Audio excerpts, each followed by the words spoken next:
this is literally a citizens movement, and we are just small cogs in the wheel.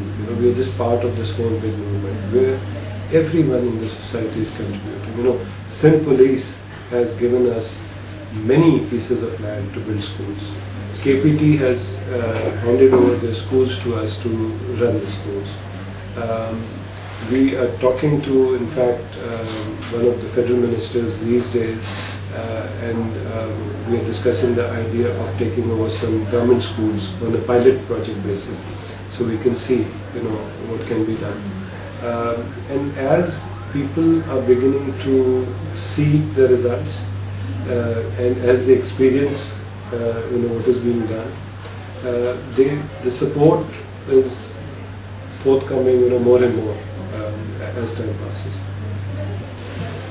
Last year, 73% of the students who did the matric actually went ahead and got admission in Inter. This is against the 9%, 10% average of Pakistan. Huge difference.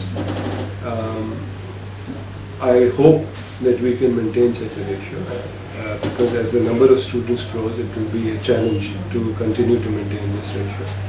But what we do is, from our side, that we encourage, not just encourage our students to actually go and do something more with their lives than just doing mentoring.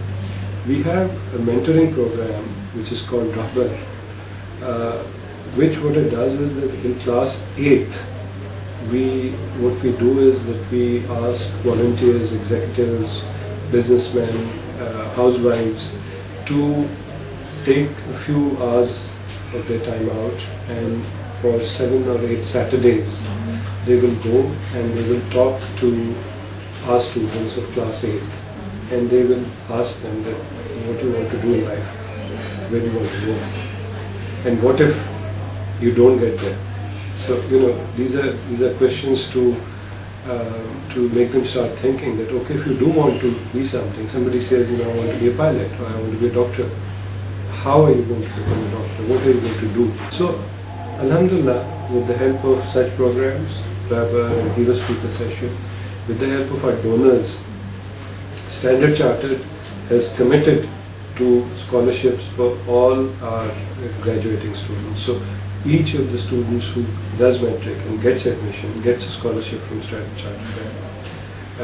And of course, as the number of students increases, I'm sure other donors will also join in this program. Then you mentioned about placement. What we do is that we try to forge relationships with organizations who are willing to help. TRG, for example, has helped us a lot in the past and continues to help us in placing our students if they qualify. Of course, they have their tests, and you have to qualify for the call center. And if you do, then they have taken many of our students. Indus Motor Company, who are big supporters, have been a big supporter for a very long time. They have also committed that if our students qualify for the apprentice program, then they'll take them and they will work with them as apprentices, and then they can get jobs in this program. So Alhamdulillah, we have donors and supporters who are willing to help. What we do is that we create that connection. We are just that, kind of provide the pipeline, and we link the student to the donor who is there to help. And our immediate goal is that we would like to get to 1,000 schools. We are at 600 schools. Inshallah, April onwards we will be 650 schools. In the next 4-5 years, we intend, inshallah, to reach our target of 1,000 schools. I think that's the time when we will take a breather and think what next. But yeah, in the long run, if you say, I hope and pray that inshallah our country doesn't need such organizations, that the government itself is doing such a great job that you do not need private sector people coming in or individuals to form these organizations. But in the near term, 1,000 schools is our goal, inshallah. we are doing nothing great. We are doing nothing exceptional.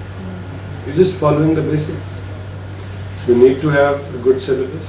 You need to have a teacher who actually teaches and doesn't bunk classes. You need to have a principal that actually leads and doesn't fritter away her time. You need to have an audit mechanism everywhere. There are no shortcuts. There are no secret recipes to success. It's a very simple thing. And you just keep on doing it.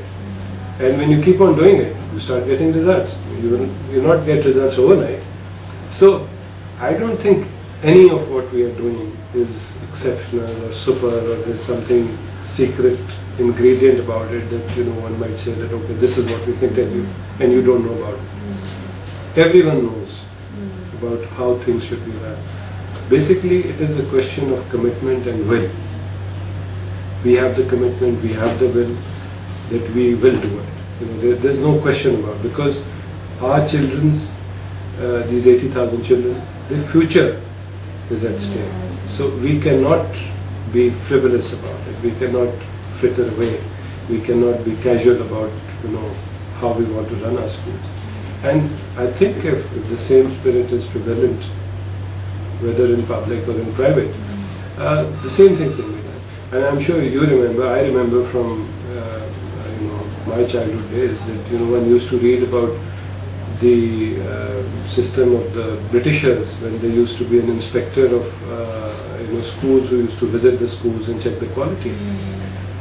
Nothing has changed. I mean, you now have education officers who are meant to do that.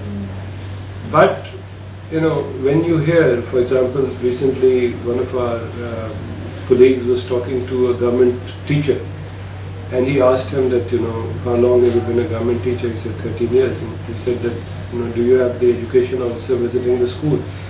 He said, in 13 years? No. So, I mean, look, the system is supposed to be there. He's supposed to be visiting. Somebody is supposed to be checking the quality of the school. It's, there's no rocket science to it. And I think it's just that we need to make sure that whether it's the government or whether it is us, all of us try that we improve the system, all of us try to do our jobs honestly, all of us try to remove corruption from the system, and to bring efficiency and to bring accountability. It works for us here in DCM. I'm sure it will work for the government also, if there is will to do that.